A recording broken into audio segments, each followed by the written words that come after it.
miles to the world, we're hitting first base. Marty Lurie with friends, home run. You know the ways and the trends of stories, all with the match of the block. It's Marty and friends.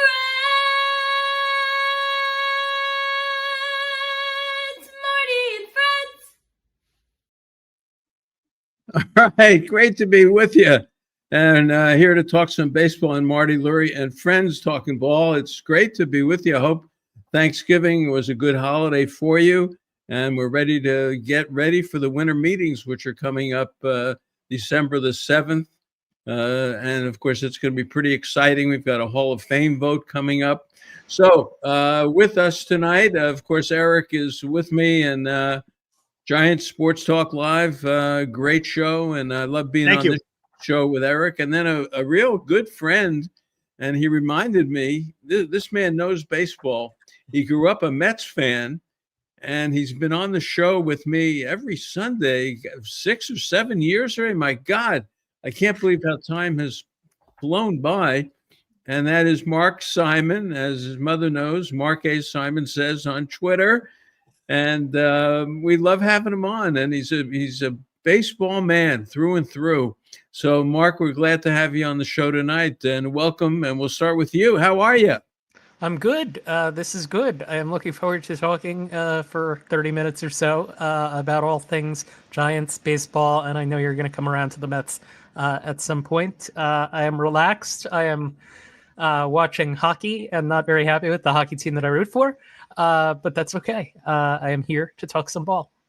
Well, Eric, let's talk, first of all, the news this week, and the Giants fans, and I don't blame them, are up in arms. And Mark, we'll talk about the Giants here a little bit and then work you in as to why this may be happening with what's going on in baseball.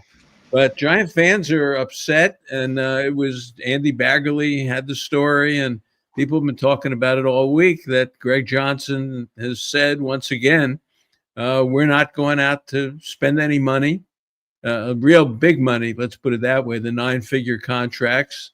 And Buster Olney had the story in the New York Times that the Giants would be sort of nibbling at the corners again and trying to put together a team, at least the pitching staff, that way. And it didn't sit well with the fans, and I don't blame them. And you wonder what's going on here. So, Eric, I'll let you sort of bring everybody up to date on that. And that's really the biggest news. The Giants did sign Sam Hentges, 29-year-old lefty. He's had a shoulder surgery, capsule surgery. He's had Tommy John surgery. He's been around. He's a player from St. Paul, Minnesota. He was a great high school player. The Indians drafted him. He forgot his commitment to Arkansas. And he became a Cleveland Indian, and all the injuries, and now the Giants have signed him. So that is the one player they have picked up for the bullpen. Lucchesi is gone. Kinzer is gone. And, of course, that's what's going on with the Giants. So go ahead. Take it away. Yeah, I mean, it kind of started right in the beginning of the offseason, right? Greg came out. I think he said it with a few people. I think he said it with John Shea, Susan Slusser. He said, hey, we're not going to offer these long-term 9-figure contracts on starting pitching. And then, people were and then the Amai, his comments, I want to beat the Dodgers. And everybody got all on board with that. Oh, he's got to be a Giant. Well, you got to remember what Greg said in the beginning of the offseason. And then, Andrew Baggerly came out with his article yesterday, and he just kind of reiterated what Greg Johnson said. And they didn't say the Giants wouldn't spend. They just don't. There's certain contracts that they really don't want to partake in. Maybe it's because of the upcoming the labor dispute that may be having some obstacles for the 2027 season. But just because they're out on Amai, because that seems to be what the big hubbub is about. Everyone wanted Amai, and now it looks like they won't have Amai. But there's other ways that the Giants can still improve, right? They talked about middling pitchers, or what is it that I can't remember. Moderately priced pitchers, I think was the word that they used in Andy Baggerly's article. But you also could go out there and get some trades done. And again, you're going to have – it depends how bold the Giants want to be. If they don't want to spend the money, maybe they want to spend quote unquote capital in prospects to put together a team that look, and there's pitchers out there that don't have those long-term contracts. And, you don't have to worry about that 7-year, $100 million, maybe 2 years at 50, somewhere around there. So it's going to be interesting to see how the Giants are going to upgrade the rotation, because that seems to be the priority, pitching and defense. And then also, what are they going to do with the lineup? Well, and also the bullpen. And that brings me to Mark, because the Mets in New York have spent $50 million for 3 years for Delvin Williams. And of course, Zach Manassian was the one of the general manager types in Milwaukee when Hader got there and Delvin Williams was around and all that, and knows him well. Giants need a closer and didn't go after him. Mark, are you surprised that Williams ends up as a Met, and where does that put Diaz now? A little bit. It sounds like they're still going to be in play for Diaz. I think I said this to you a couple of hours ago.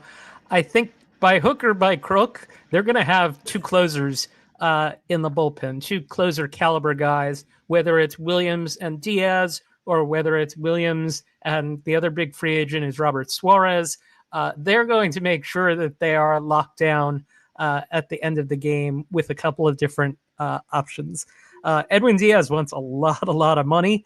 He might price himself out of even the Mets if there's a team that's out there that wants to give him the bucks. The Giants certainly could have been in on Williams.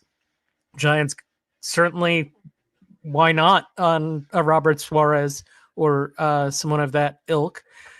Giants, quite frankly, should be in on a bunch of guys, but it as you guys are just talking about, it doesn't seem like it's going to happen. And when I was looking at the roster earlier today, they're multiple starting pitchers away. They're probably multiple bats away, and they're multiple relief arms away from really being taken super seriously, where you would say, okay, they're up there with the Dodgers and Padres. I think this could be another trying season potentially if they're going to go middle of the road on free agents. You could snag like a Merrill Kelly and pick someone else up of that ilk, or Chris Bassett on a short-term deal, or Verlander again. But boy, they don't need like decent players. They need good pitchers, good hitters, and it doesn't seem like they're going to be out there for them. Well, you've always said that you got to add up the WAR, and you better add it up, and you better have a lot of fours in there, and that's what happened. You called it last year. They just didn't have enough of them. But Right, Merrill Kelly, he's on my list. Merrill Kelly has killed the Giants. He's pitched well in this park. He's old, and obviously he fits the mold of an older pitcher you don't have to pay a lot of money for. But I was thinking about it today, and we'll come back to the Mets in a second, but Tony Vitello is the new manager. And all of a sudden, if you look at that list, and we said it the last time we were on, Eric, you got Walt Weiss, you got Albernaz, who hasn't managed before. Shelton has. Stammen was in the front office. Vitello, Butera, Suzuki, Schumacher had managed before. And now the Rockies are bringing back their guy who had managed before last year. So this is turning into like college football. I swear, it reminded me of the Lane Kiffin thing that, you get a guy and all of a sudden he makes a name for himself at a school or somewhere. And next thing you know, he's the hottest ticket going and you bring him in. So with Vitello coming in without any experience, why would the Giants go out and spend $1 billion or $500 million to give him 3 or 4 or 5 big players and then tell him, go ahead and win? You better win. Now, because he's enough of a gamble as the manager, I think they're hesitant to put that kind of pressure on him. That's just me talking. Saying, Vitello's here. You go out and you get Pete Alonso and you sign Diaz, and you get Jeff McNeil to play second base now with Casey Schmidt, with the wrist surgery that he just had a couple of days ago. You trade Ramos and you try to get Quan, and you try to really be a major league team and act like one. And you'd say to Vitello, who has Brett Anderson's father as a pitching coach and a couple other people from Tennessee, and he's got Tingler in there, something. I'm not sure if he's the bench coach or not. I think it puts a lot of pressure on him. So I'll throw that to you guys. You think maybe they're just hesitant to do it because of what they're facing with Vitello and the newness that he brings to the ball club? What do you think? This guy's going to win the pennant in his first year from Tennessee?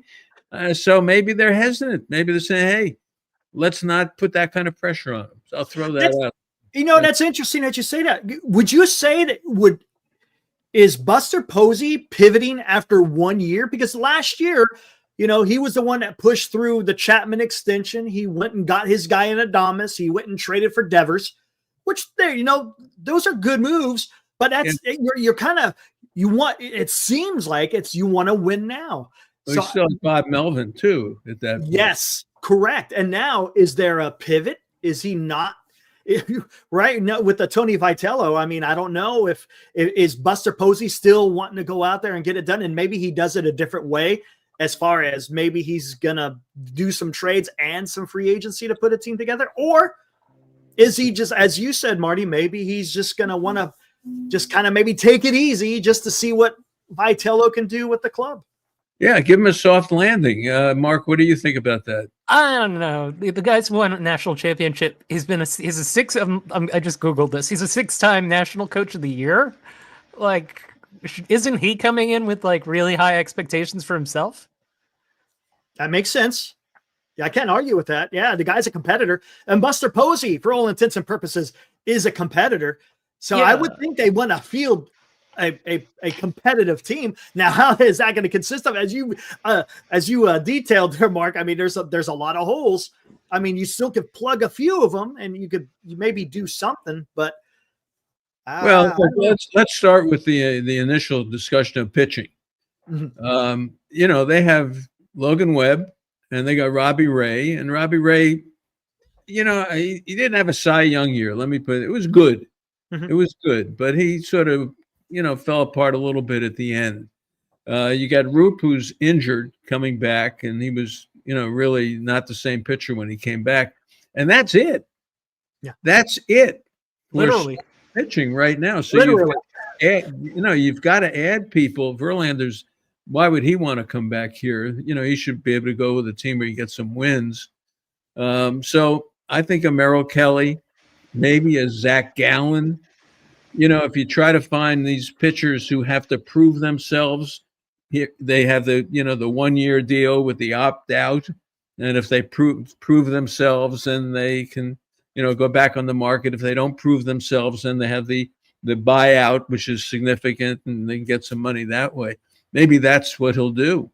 But I think there's something to this, and put up George Corey there, Eric. This one here? Yeah. And go ahead, you can read it. I know he had a typo in there. He goes, I disagree. Marty and Giants need talent. Vitello has proven himself with less talent is wrong. Can't be hesitant to let talent on the field, I think that's what he's saying, and expect the manager to win. We are a minor league team. Woo! Yeah. Well, George coming in strong. Yeah. Well, let's see what they do. You brought up trades. That is one way to do it. And let's talk about the Mets for a second here, because, look, they did make a trade. They have Marcus Semien, who's sort of at the end of his career. And Joe Sheehan did an excellent article, and Mark also tells he did a nice write-up on this too. For Brandon Nimmo, who really hasn't done much. How do you see that trade? And what does that do to Jeff McNeil, who gets $16 million and would sort of fit nicely on the Giants? So with the season-ending press conferences, the GM of the Mets, the president, David Stearns, said that they were focused on improving their run prevention, essentially meaning their defense. And I think that it tells you what else was out there with which you could improve your defense when the Mets traded to improve their defense for a 35-year-old who was coming off an injury. I think that tells you that it's very difficult to improve your defense because all the good defensive players tend to be locked up for a pretty good while and are usually pretty good players all around. He had a really good close to the season, Semien, before he got hurt. He looked a lot like his old self. I think he figured out something that was an issue. Brandon Nimmo was a good player, but I think there was a fear in New York that his best years were behind him, and that though he would play 150 games, there was going to come a time in the very near future where he was going to be playing 110 because he has an injury history from early in his career. So they felt that he was expendable.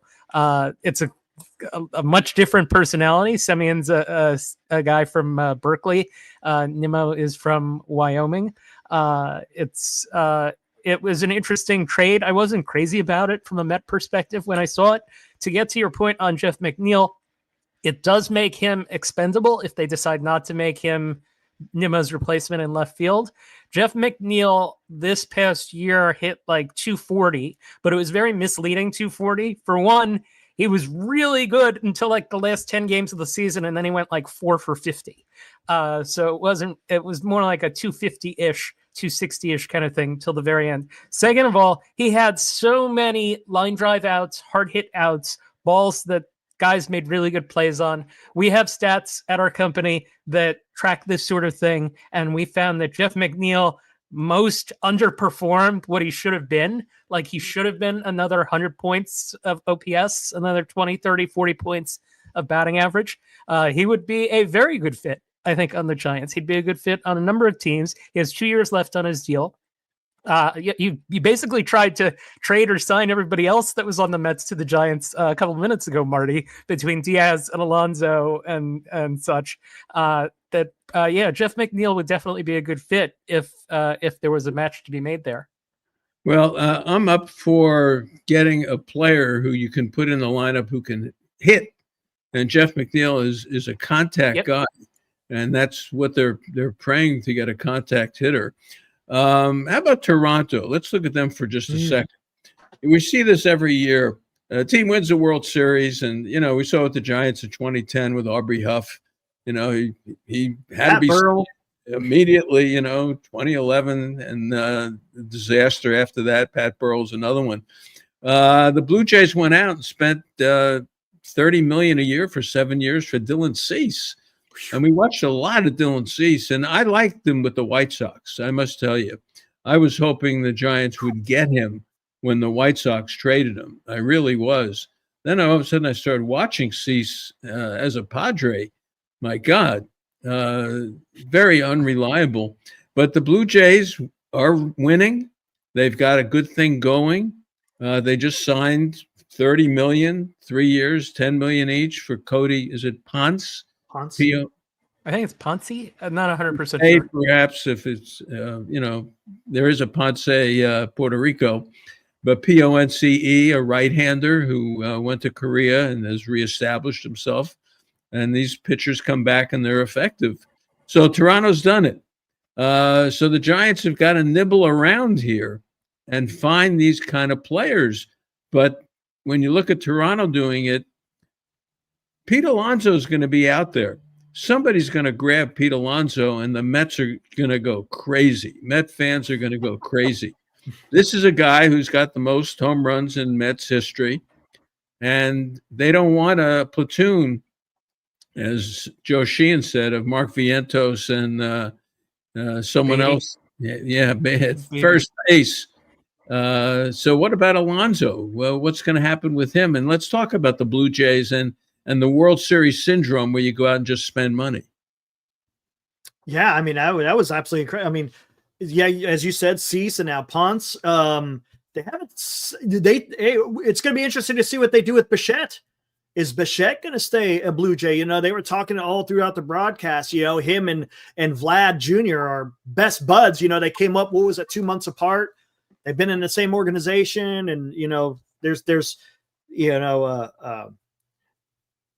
a love affair, if you will, with Bichette. So it's going to be interesting to see if the Padres are going, or not the Padres, but the Blue Jays, if they're going to stick with Bichette, because they've doled out quite a bit of money. Let's not forget last year they extended Vlad and they signed Santander. So again, and look, the Rogers Group, they got money, and if they have the propensity to say, hey, we're willing to go out and open it, hey, they can do it. They can absorb that cost.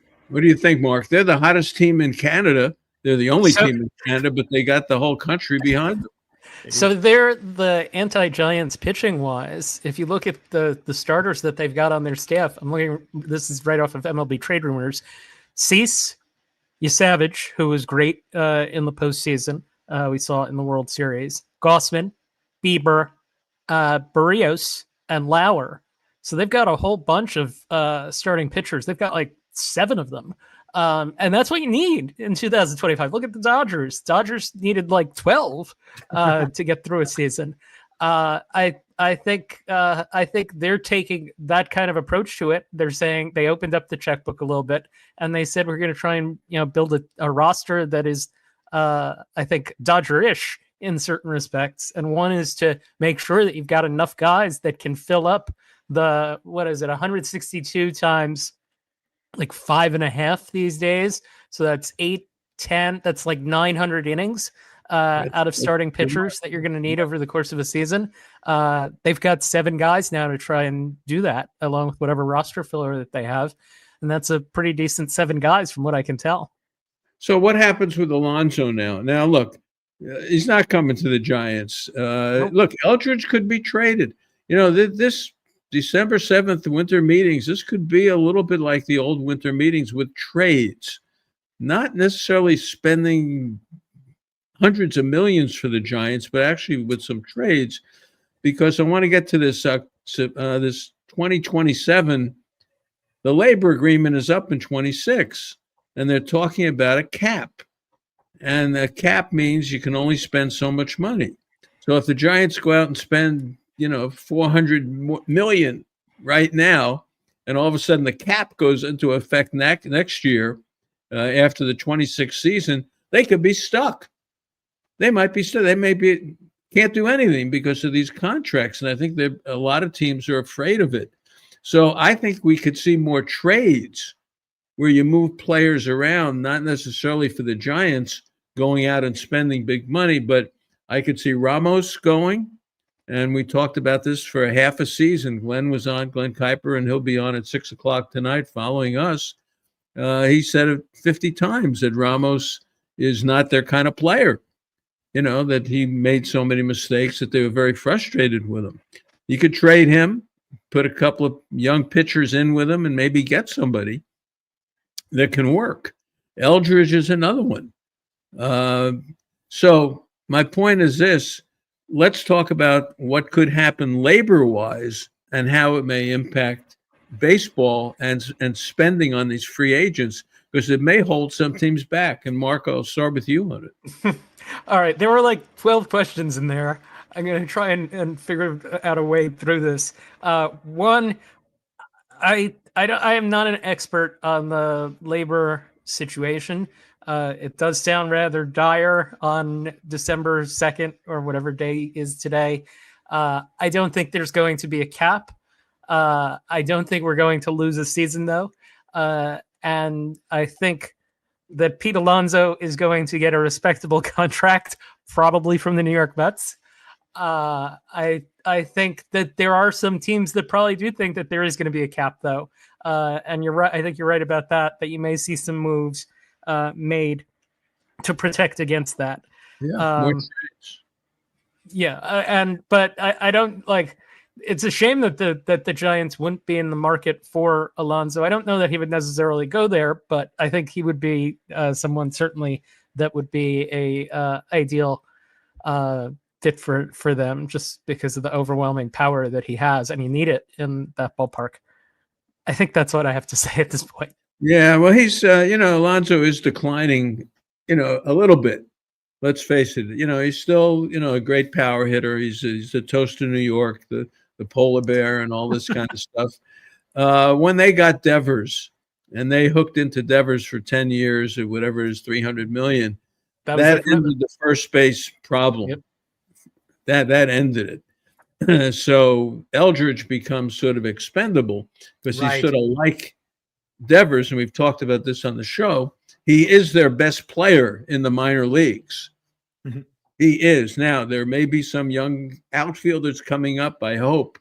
Dakota Jordan and, names that we've kicked around. Davidson. Yeah, that we've talked about, but they may be 2 years away. So you maybe stay with Eldridge and you keep waiting, for somebody to join him. But I think there's going to be more trades. But this cap thing, I think is legitimate, and I think it affects the Giants.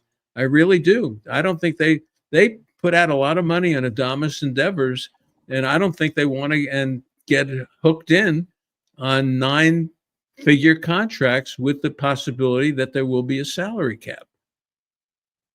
Yeah, I mean, there could be something to that. We're going to have to see how it plays out. I hope, they get the discussions done, get the meat of it before, before we start spring training of 2027, because that's what happened last time. Right? They had an abbreviated spring. Even if the 2027 is still going to be there, but yeah, as you said, Marty, is there going to, or maybe there's more of a penalty on the CBT. Maybe that's the route they go. Maybe they address the deferrals. Maybe you can only defer a certain percentage. You got to absorb majority, right? I think that's going to happen. And that makes sense, right? If you look, I mean, the Dodgers, they were able to take advantage of it, right? They were able to defer, 98% of the contract. Well, maybe you only could defer 30% or whatever. I'm just throwing out an arbitrary number. But I got a feeling that's going to happen. Cap, I don't know if a cap's going to happen.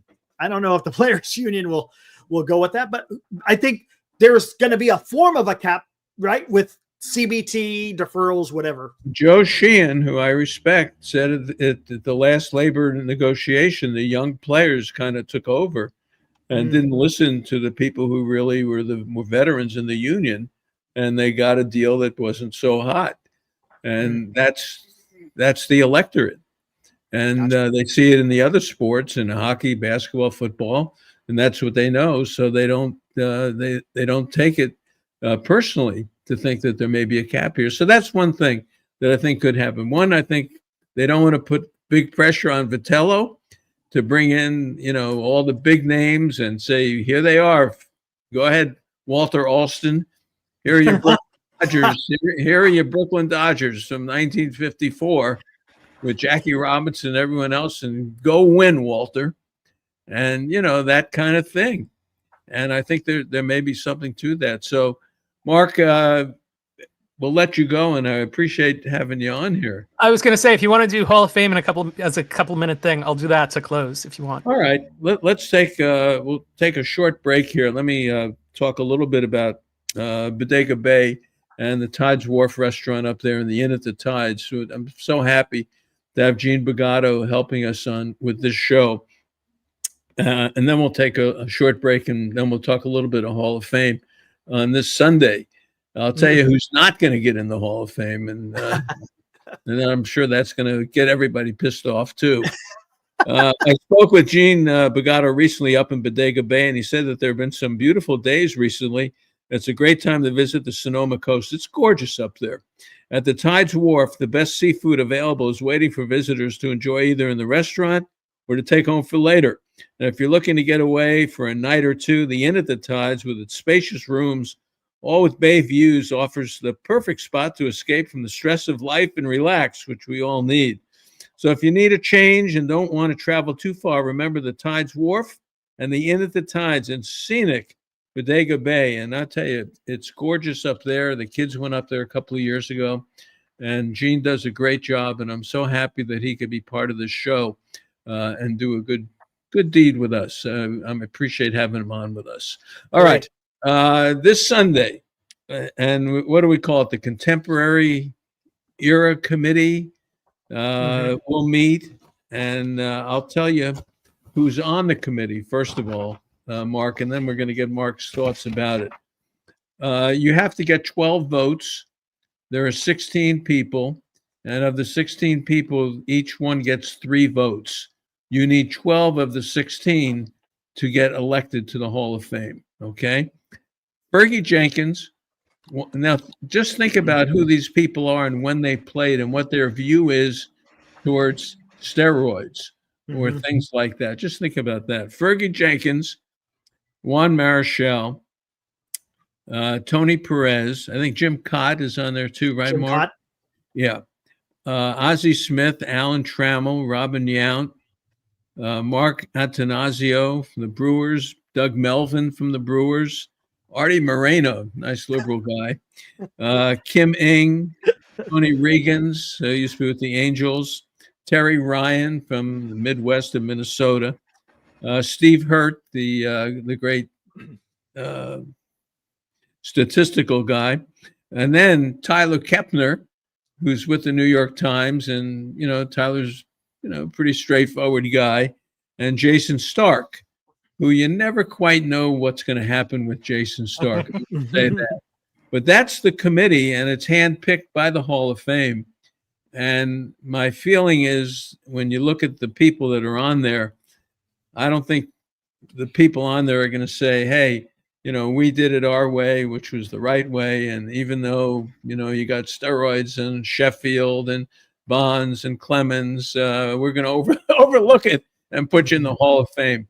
I just think the way the committee's situated that you can really forget about Bonds, Clemens, and Sheffield. And Sheffield, frankly, may be the most qualified other than the big two, who should be in the Hall of Fame by themselves. I mean, they're if they didn't have trouble, they'd be Hall of Famers. Of the group that's left, I think Sheffield may be the best, but he won't get in because of his association with Bonds. Yeah. What about Jeff Kent? Go ahead, Mark. I'm sorry. Go ahead. No, I think he's like his own category in this because he's not an 80s guy. He's like a 90s guy who probably who doesn't have necessarily any friends on this committee. Like there's no one that's going to be like super pulling for Jeff Kent.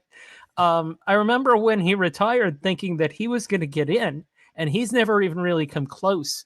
And I guess he kind of falls a little bit into the same space as Carlos Delgado in that great power hitter, but not a particularly formidable defensive player. Nothing really to offer in terms of speed or base running. So I feel like Kent and I guess Delgado are kind of like they're together, and then you have the Mattingly, Dale Murphy, Fernando Valenzuela, Tombo, and then you have the steroid referenced guys. I think of this group, I think your most likelies are Murphy, Mattingly, and probably Kent. I wouldn't rule out Delgado. I think Dale Murphy has a really good shot just because he was known as a good person in baseball. I would lean his way. I know that Jason Stark has written in the past very favorably about him. I think he might lobby for him. And there's some NL guys on that panel, Ozzie Smith and Tony Perez and such, that would have seen him play and that I think might support him. But we'll see. Yeah, I'm going to jump in here, Eric, and then give you a chance. I agree with that 100% on Murphy. Because when I looked at the list, you got Fergie Jenkins, who was still pitching at the end of his career with Murphy when Murphy had his back-to-back MVP seasons. Juan was done at that point, and Juan is more sort of a figurehead there. I'm not sure if he's going to have a lot of opinions on this thing. But Tony Perez was still playing, he was with the Phillies, and Ozzie was obviously in his heyday. Alan Trammell was just getting started, really, at the end of Murphy's career, and Yount was dead bang with Murphy for a long time. Then you look at the owners that are on there they're sort of conservative people, but Melvin had his heyday in the 80s, took him into the 90s as well. Artie Moreno, if he wants to think back to the good days, maybe, the end of the 70s, early 80s for the Angels. So Dale Murphy, what has he got? Does he have to a 399? I think in home runs, right? 399, and he's a two-time MVP. But for me, Kent is significant, and you're right. He's never gotten the traction from the voters, but this is why this committee meets every couple of. If that doesn't happen for them this year, the next year is 27. That's for umpires and managers and executives, and they won't come back to these guys, I don't know, until 2030 or something. Who knows when? So for Kent, this is it. And this is an oversight committee, essentially, of what it is. It's an oversight committee. This guy hit 377 home runs, 351 at second base. That's a record. Mm-hmm. That's more than Rogers Hornsby hit. And, we talk about the great Rogers Hornsby looking out the window in the winter and saying, what do you do? I look out the window and wait for spring. That was Rogers Hornsby. 12 times he hit 20 homers, 12 times. And the most of any second baseman. And 8 times he drove in more than 100 runs for Jeff Kent. And that's incredible. Yeah, and I love Mattingly, and he got a lot of love during the World Series. They had him on TV all the time, and we're bemoaning his poor back injury and his career with the Yankees and Dodgers. He never could win a World Series, and he became very sympathetic, and that works with this thing like Murphy. Mm-hmm. They're the sympathetic votes. But if you want to take somebody that's not Sheffield, Bonds, or Clemens, I think Jeff Kent is the best guy on the ballot. That's what I think.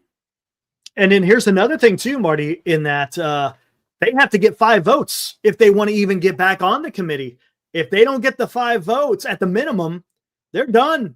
They are not going to get into the Hall of Fame. So that's another thing to keep an eye on. Do the steroid guys? I don't mean to say that's what they did, but we'll just say the steroid era of Clemens and Bonds and Sheffield. Are they going to get the minimum votes? And again, even if you get the minimum votes, they still have to be selected by the committee to even be put on the ballot. So that's another thing I'm going to be keeping an eye on. And you only get the voters only get to vote for 3. That's right. Which makes it really hard. Well, there are 48, if it's 16 voters. Right, because if you're voting for Bonds and Clemens and Sheffield, that means you've ruled out all the Dale Murphy, Mattingly, all those types, and Kent. So, and if you're voting for Bonds, you're voting for Clemens. There's not I don't think there's a situation where someone there would vote for one and not the other. It wouldn't make sense. No. But again, it's so important. It's any election. You got to look at the voters, see what the county looks like, who they are. Yep. And these are hard-nosed players on this committee. Yount, come on. Yount, he was a nut when he played. He was, he took on everybody. Alan Trammell and Whitaker, solid players. Ozzie Smith, Tony Perez, a dog. Marichal, how tough he was. Fergie Jenkins, how tough he was. They have to love Kent. They have to love Kent. I mean, right. Well, they're operating at a distance with him too. They don't know the Jeff Kent on the inside. They didn't deal with him day to day. Well, that's why maybe that helps him. Well, it does, because that's why this is an oversight committee. And you take, the Harold Baineses of the world, it was an aberration because of, Tony La Russa and people that wanted to get him in.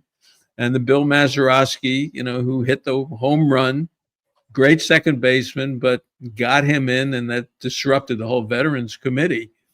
But the more I look at this electorate, the more I look at them, the more I say to myself, if I'm making the argument for Kent, I'm saying you got a guy who, as someone pointed out, he hit in front of Bonds, which helped. Spencer. Yeah. Yeah, no, you're right. But man, he came through. And you ask any Giant fan of that era, it's Bonds and Kent. It's just not Bonds. Right. So okay. I've convinced myself tonight it's Kent. Kent. Eric, go ahead. we didn't give you a chance, Eric, to say what you want. No, it's okay. Yeah, I don't think Bonds is going to get in either. When I saw who's going to be voting and such, I was like, this is going to be a tough hill to climb, and I don't know if it's going to be able to get it done. I just don't. Same thing with Clemens as well, and then that's again, I'm looking at it as like, is there a potential that he could get on the 2030? And I don't know if that's going to even happen. I think this might be the end of the road for both Roger Clemens and Barry Bonds as far as Hall of Fame aspirations. Yeah. Well, who knows where the world will be in 2030? Oh, I'm hoping for, get through this year without anything crazier happening. Yeah. So seriously, I mean, to think what the world could look like in 2030, who knows? Marty, you're not lying. Yeah. All right. We'll let Mark go. But it was great to have you on. Yes. I'm glad. So you think Alonso stays a Met? That's your final. I think the next time we speak, Pete Alonso will be a Met. Yes. All right. Oh, wow. All right. Okay. We'll talk again, hopefully after the winter meetings. If what I say is true, and get some old-fashioned trades, maybe it'll help. Mark, thank you. Talk to you later. See ya. Thank you, Mark. Thank you so much. See you, Mark. Mark Simon, Sports Info Solutions at Mark A. Simon says on Twitter. I love him. He's great. Yeah, he's great. That's great. Awesome. Yeah. No, Rosemont, I'm not leaving. We got some new listeners in here. Rosemont, insane. Awesome. Good to see you guys in there. Yeah.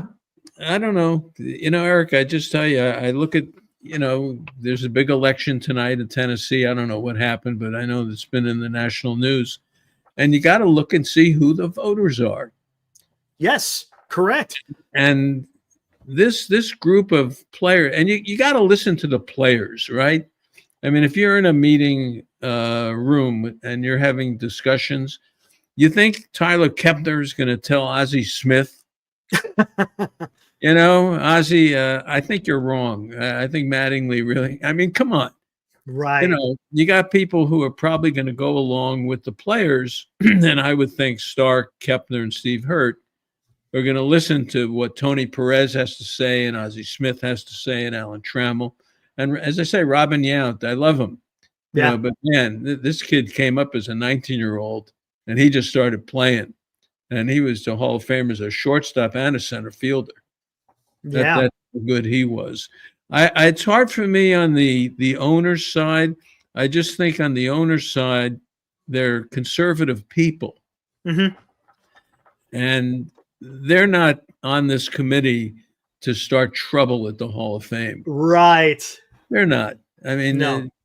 The Hall of Fame is one of our last institutions, whether we believe in it or not. It is one of our last institutions where we put people on a pedestal. Mm-hmm.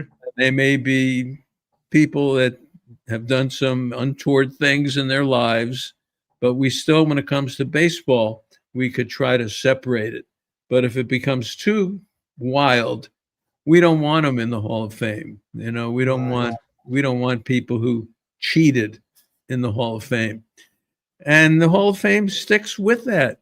That's sort of what they want to do. Mm-hmm. What is the Hall of Fame? We have this discussion every year. Bruce Jenkins and I, finally I said, let everybody in. Forget about the fiction that we live through. We have politicians that do crazy things to each other and scream and yell and shut the country down, and who, for whatever reason. And then you have the Hall of Fame. You say, but please, you did what? You cannot be in the Hall of Fame. But the rest of the world is nuts. Yeah. It's crazy. So finally I said, just let them all in.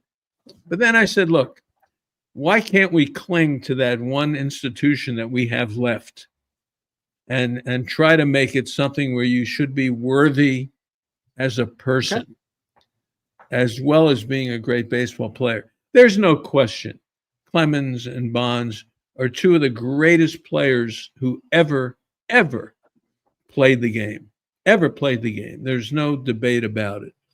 And the debate becomes what they allegedly did during their period of time of being these players. Mm-hmm. And it's the court of public opinion. So if you're going to have that feeling about the Hall of Fame, you might as well try to make it as pure as you can. You'll never do it. Right. Someone pointed out Biggio. Someone said Biggio was he a juicer? I don't know. I don't know if there's any. Yeah, I think it's Spencer again. Biggio is in. He was juicing. I don't know I don't know what the allegations are there. He was always hurt. Yeah, he was always hurt. That is true. Yeah, Mike Val 13. Good question about Susan Slusser report a couple of years ago. The Giants would have Yankee money to spend around 2030. They should have. Look, they have money now. Honestly, they do. And you don't want to tell people how to spend their money. But for the first time, there's sort of a little crack in the armor of the Johnson hierarchy here. That maybe Lake Cub would be better and all that kind of stuff. What do you think about that? Yeah, I see that a lot. People, I'm already starting to see it not only on Twitter, but also on our show. I saw some people mention it, do we got to boycott the Giants if they don't go and sign players and sell the team, the whole with the John Fisher and the A's.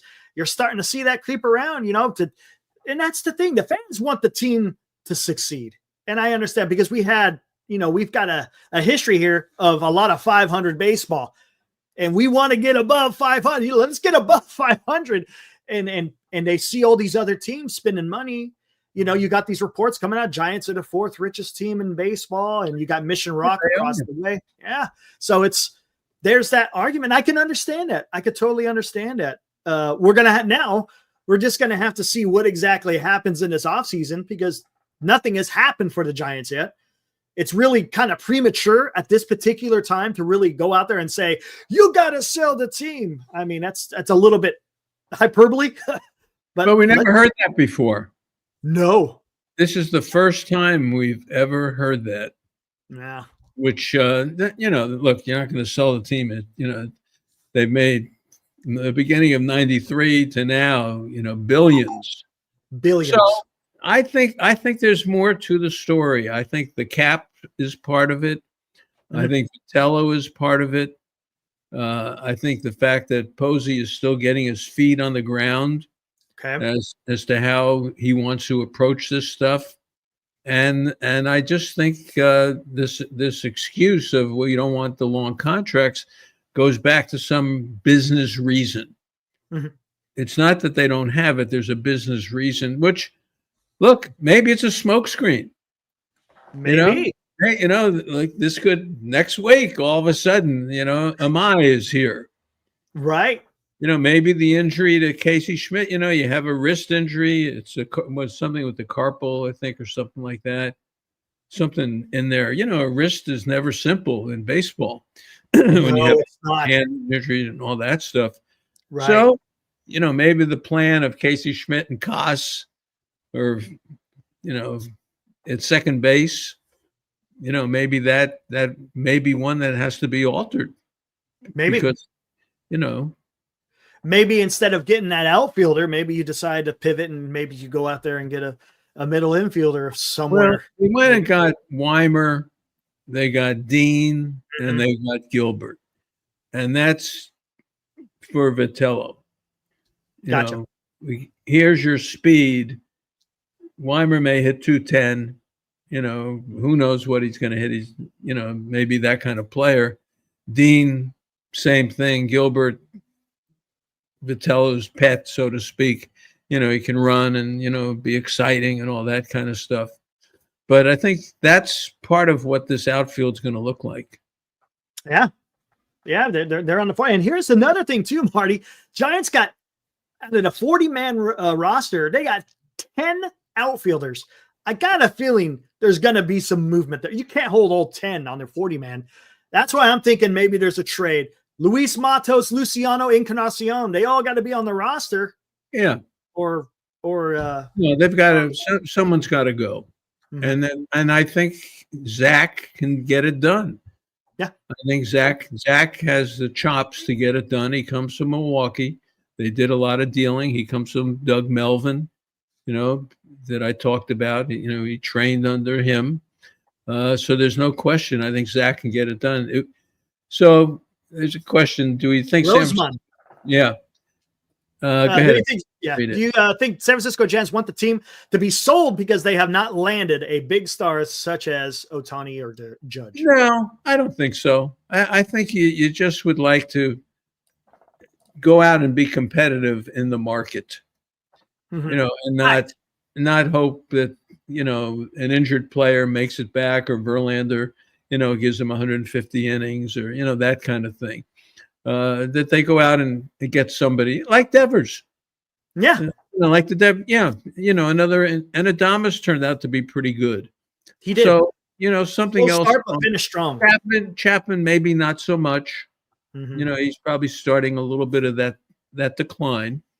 But yeah, a couple of more players like that, and why not? Right. Why Because not? you spend money, you win, you make more money. That's putting it simple, right?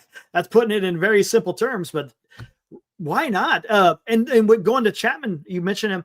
I think that hand injury really had an effect on him after that. I think he Yeah. wasn't the same after that hand injury. Well, that's another injury that was a problem. And I guess Bailey is here. Mhm. I guess he sort of saved his job, and the kid from the Yankees, Rodriguez. We'll see. Rodriguez.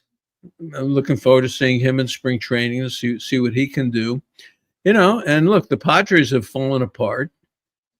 Where are they going?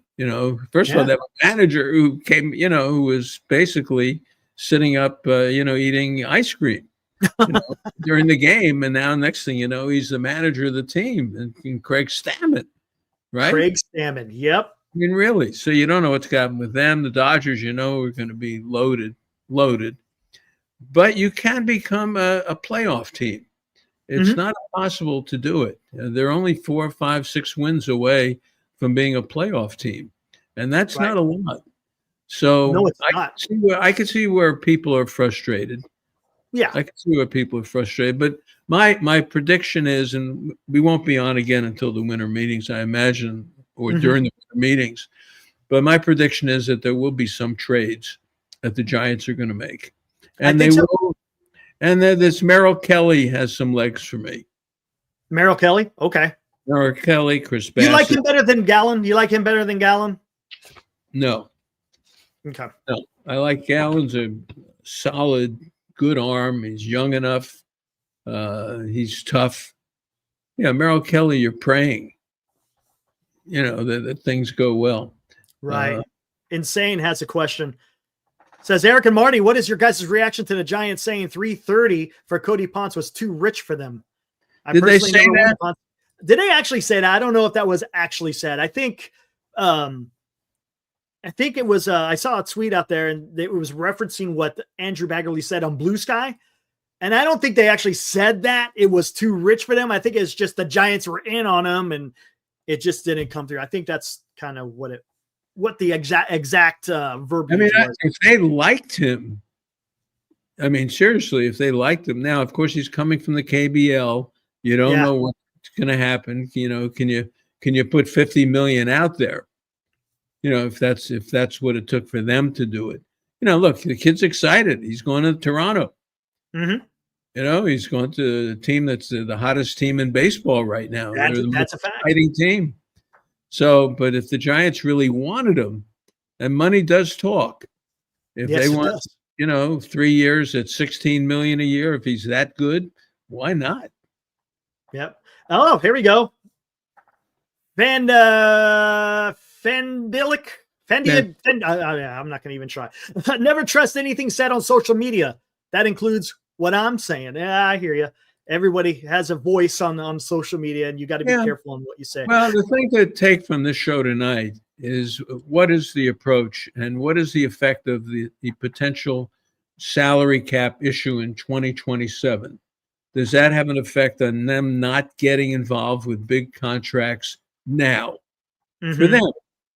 For them. Other teams don't care about it. Other teams, aren't going to care about it. But for their number of teams, maybe the Giants care about it. So that's something just to think about. And the other one is, I'll say it again, is not loading up Patello in his first year. Right. Too many expectations. Let him see what he can do. Yeah. Let him see. But they got to give him some pitching. We also had the arbitrary. I mean, Schwarber is, Yeah, that's another. Yeah, I was just going to arbitrary. The Giants are checking in on Schwarber. I mean, yeah, he's going to end up with the Cubs or something like that. Red Sox, Right. So we'll see. All right, but that's this is going to be fun. I'm glad that we could do the show and be back on here and talk about it. Yeah, I mean, there's a lot of news. I mean, it's fast and furious as far as, in on a my, out on a my, and this and that and whatever. I mean, it's stuff going all over the place, and it's going to get worse in winter meetings. They need a closer. They need a closer. Ryan Walker's not going to be the closer. No. Diaz is not coming here. If they wouldn't spend money for Ponce, which probably would be a decent fourth starter if he's good, they're not spending $60 million, or $80 million. Right. Diaz, that's not happening. Right. Suarez, same. They're not going to spend crazy money for one of these guys. I would love to see, as I've said, that Ranger Suarez come here. Ranger? Yeah, I would like to have Ranger. But these guys are going to be $100 million contracts. They are. King, maybe. Isn't King still out there? King's still out there, but he also has a qualifying offer. See, and that's the thing. Some of these guys got, like for Gallen, he's got a qualifying offer, so you're gonna take a hit as far as international draft, picks in during the amateur draft. So there's some consequences signing guys with those qualifying offers. They got to be worth it. Is Ranger or Framber worth the qualifying offer penalty? I think so. Yes. Yeah. Yes. Well, they're young enough. Ranger Suarez is young enough. Valdez is a little, he had the incident with the catcher. I mean, do you want a guy like this who was upset and he threw the ball, almost killed his catcher? Yeah, I think that sort of maybe puts a little question mark on him. But Ranger Suarez from the Phillies, that's legit. And he's a ground ball pitcher, which is both of them are ground ball pitchers. And I'm just thinking out loud, but Alvarado, who had the suspension, he's a closer, isn't he? I think that he was in a closer role before he got suspended. So that is possible. Insane wants to know if you're as optimistic as I am. I've been optimistic until they show me otherwise. I have no reason to be not optimistic yet. We'll just have to see how it turns out. Hey, look, we'll see what they do next. They will get players. Yes. They're not, Wisenhunt and, Roop and whatever else they got, and Tidwell. That's not going to be 3, 4, 5. No. It's a Bird Song and the rest of them. Keep the pressure off those guys. Let Vitello and his magic men, the magic college guys who have all the ideas and all this stuff. Let them work with these young kids. And that may be another theory too, quite honestly. They may say, look, I have tremendous confidence in Brett Anderson's father. I remember him from the A's. Brett, I remember when he came up with Cahill. Brett Anderson and Cahill came up together. You have a lot of confidence in him and the other pitching coaches to develop these young guys. And that may be why they don't want to spend $100 million. They may say, look, we believe in Vitello and we believe in what he wants to do. So that can happen, but I think they will need a closer, maybe an Alvarado who's tainted, someone like that, and maybe a Merrill Kelly. And then you work the kids in around it and just take your chances with it. Interesting. Do you think, and here's something, and real quick, let me bring this up. Rosemont, as a matter of fact, this guy, he's a Stanford alum, says, when does Marty go live? He seems cool. You got a fan, Marty? Yeah, I am cool. No. Well, a couple of things are going on. Number one, there's this hot stove banquet in Santa Clara, which is coming up January 13th, which I'm being honored as a media person of the year or something like that. So that's going to be fun in Santa Clara. The tickets are available. It's kind of like the one we do in San Francisco with the high school students. They honor people, and then they chose me as one of the honorees. Then we have the movie, the Baseball Mensch, the Marty Lurie story. We're trying to figure out a way to show it at the Grand Lake Theater. It's in the works. Nice. All right. with that. But there's stuff happening with the movie, and we've got a couple of movie festivals in South Florida, one in West Palm Beach and one in Miami in January. And then we have here in Arizona, Chandler, Gilbert, Tempe. They have a festival. We're in that one too. Fantastic. So there's a lot going on with the movie. But the next time the show's on would be from spring training. And that would be what, February 22nd or 23rd. You know, Mardi Gras. Mardi Gras. Come on, we got the Yankees here on a Wednesday night. That's going to be big. That's the only game. It's on, what, Netflix or something. Yeah, it's on Netflix. And Mardi Gras is the night before. So in January, which is only a month away, we're going to start sending out information on Mardi Gras, which sells out Original Joe's immediately. So we got that coming up. But the first show is the end of February, and then the season starts March 25th. There's only, from the time they report until the season starts, is only about 5 weeks, I think. Right. It's not, and then you got the WBC in the middle of all that. WBC happening too, which Woe is a coach of the Italian team. Oh, he is. Great. Yeah, Cervelli is the manager, and Woe is, I think, one of the coaches in that. So next time the show, of course, this one, subscribe and you get the notice, when we're on. Yeah, make sure you hit that notification bell. Yep. Yeah, but the show, the Sunday morning show, the next time we'll be on is from Scottsdale, and I think it's like February 23rd, something like that, which is not that far away. I know. Come on. It comes up quick. This is December already, I know. Seriously. And we're talking about playing games and being on the air, 10 weeks, something like that. Incredible. So, Robbie Dizzle, he sent me some information on that, the hot stove. On the banquet. Yeah, it'll be nice. I'm looking forward to it. I don't have to say a lot, but it is a nice honor. I've been to that banquet before. They do a nice job. And a lot of ball players from the area show up and stuff like that. Marty, a cap won't impact the Giants. Don't be so sure. Yep. Said they will use multiple years to let teams get under the cap for. And look, and there may be grandfathering for certain teams, right? Yeah. And look, this is just speculation as to why they haven't gone out to spend the 9 figures for a pitcher. And I think it's because they want to do their magic with the young guys. They got enough of them where they want to try to do some magic with the young guys and not ace them out right now. I really believe that. Keaton Wynn, he's another one. Yeah. Tristan Beck, right? We've seen enough of him. Yeah, we saw enough of him. But so that's my thought. So we'll see what happens next week.